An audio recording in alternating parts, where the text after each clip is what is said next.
Great day, sir. My name is Jeremy Chacor. This is our report for patrol duties of patrol officers. Patrol officers, paragraph A. Attend the roll call formation before his/her tour duty or briefing, and likewise attend the after tour of duty formation for the briefing. Dito naman is required to attend ang mga patrol officers natin before his duty para ma-brief sila or mabigyan sila ng information kung saan ang route nila, then makakaikot sila ng maayos or walang sagabal na mangyayari. Ngayon naman, pagtapos ng tour duty nila or pag-iikot nila bilang patrol officers sa lugar, required naman din sila na mag-report dun sa istasyon para malaman ng istasyon kung mayroon bang crime na nangyari doon, may suspicious person ba namang nangyayari. Sa ganung paraan, makikita na naglo-lowest yung crime at visible ang pagiging patrol officers. Patrol the assigned beats, observe and check suspicious people, structures, building, compounds, and vehicle.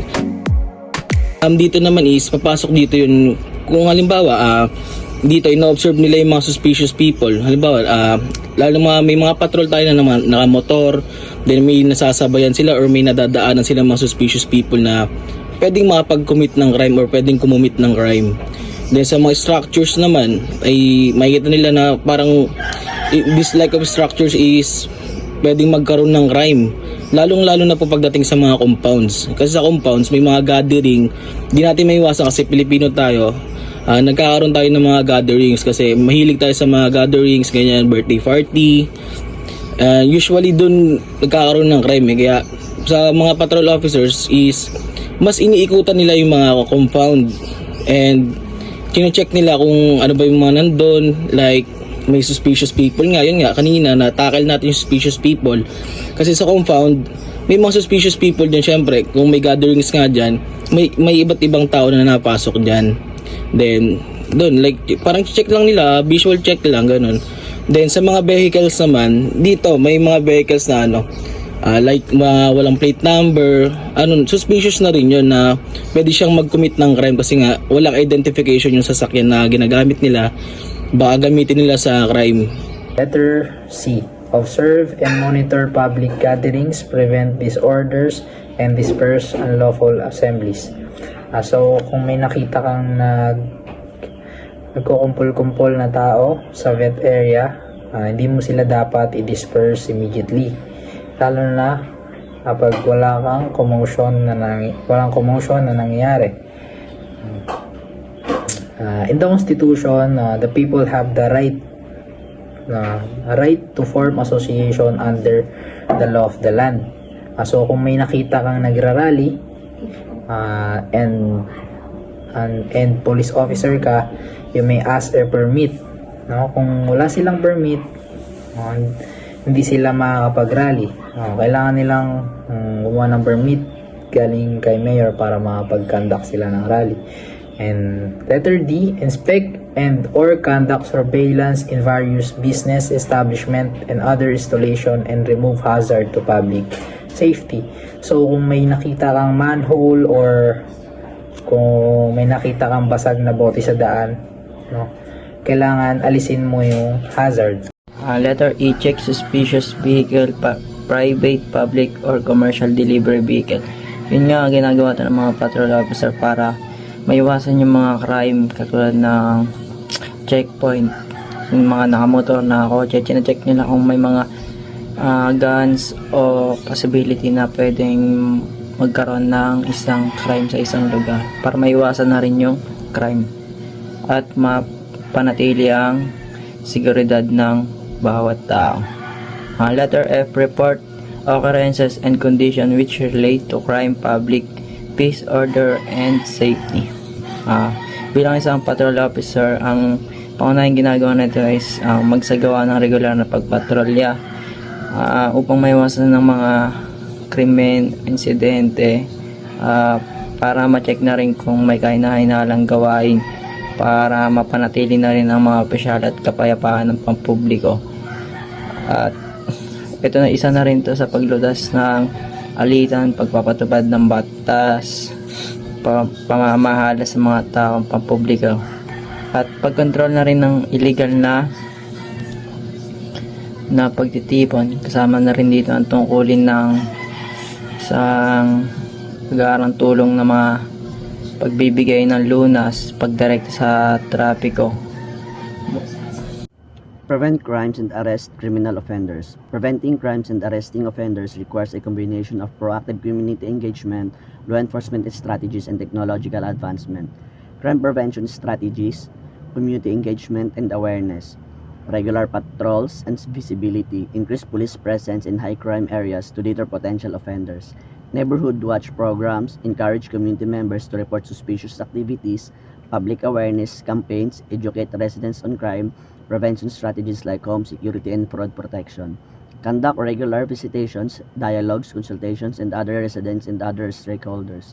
Set a regular schedule, inform stakeholders in advance, use announcement via social media, flyers, or words of mouth to ensure participation, collaboration with other stakeholders. Engage local leaders, work with community leader, business owner, and religious organization to understand border concerns. Assist personnel of responsible agency unit in facilitating the flow of traffic at busy intersection, roads within his area of responsibility or AOR. Assist and provide pedestrian information such as direction and street location. Ang ibig sabihin lang po nito, sa madaling salita po, AOR po, dapat po alam natin yung AOR.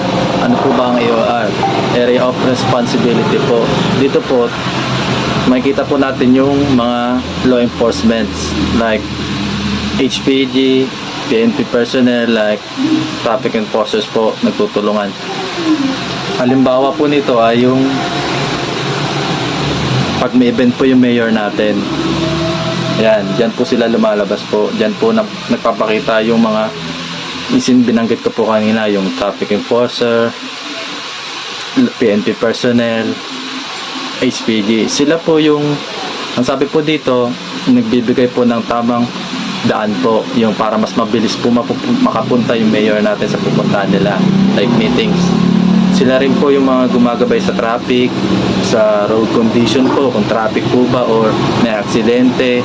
Yan din po, sila rin po nagiging daan para po mas mapabilis po yung pupuntahan. Response to calls and 13 complaints, instigate the investigation and protection of the crime scene, and minimize the after effects of accident, fires, and other catastrophes. Ang tungkulin ng patrol officers ay tumutugon sa tawag para sa tulong, nagbibigay pansin sa reklamo, sinisimula ng investigasyon, at sinisiguro ang proteksyon ng lugar ng krimen. Bukod dito, sila rin ang naglalayon upang mabawasan ang epekto ng aksidente, sunog at iba pang sakuna. Ang kanilang trabaho ay mahalaga upang mapanatili ang kaayusan at kaligtasan ng komunidad. Letter K. Wear prescribed uniform. Importante po talaga ito bilang isang patrol officer at bilang partner rin po ng Philippine National Police. Kailangan po natin magsuot ng uniform bilang professionalism na rin po sa trabaho, and then magkaroon lang tayo ng pagkakakilanlan upang mabilis tayo makilala ng mga tao at mabilis tayo malapitan kung sino po ang may kailangan ng tulong. And then letter L is have necessary equipment. Po ito importanteng kailangan natin yung mga equipment bilang isang personnel. Pag meron po mga dinasang pangyayari, meron po tayong magagamit. Then meron din po tayong protection sa sarili. Then meron din po tayong para ma-enforce yung batas. Then sa pamamagitan po ng mga equipments gaya po ng posas, baril at mga radyo at iba pa. Letter M. Strictly observe the body system during the patrol operations. Dito naman papasok yung dalawang personnel na pinagpares sila, which is ginawa silang body, at sila ay responsable sa mga patrol duties or sa mga duty or mga task nila sa labas, sila ay dapat lagi sila magkasama. Dapat sila nagtutulungan dalawa kasi nga sila ay parang partners, which is tawag ay buddy system. Tapos sila ay responsable sa safety nilang dalawa, lalo kapag sila magkasama. At syempre, sila ay may mga task na magkasama or mga gawain na magkasama silang dalawa kasi nga ito yung buddy system. Kailangan lagi silang magkasama sa mga ginagawa nila outside or inside duty.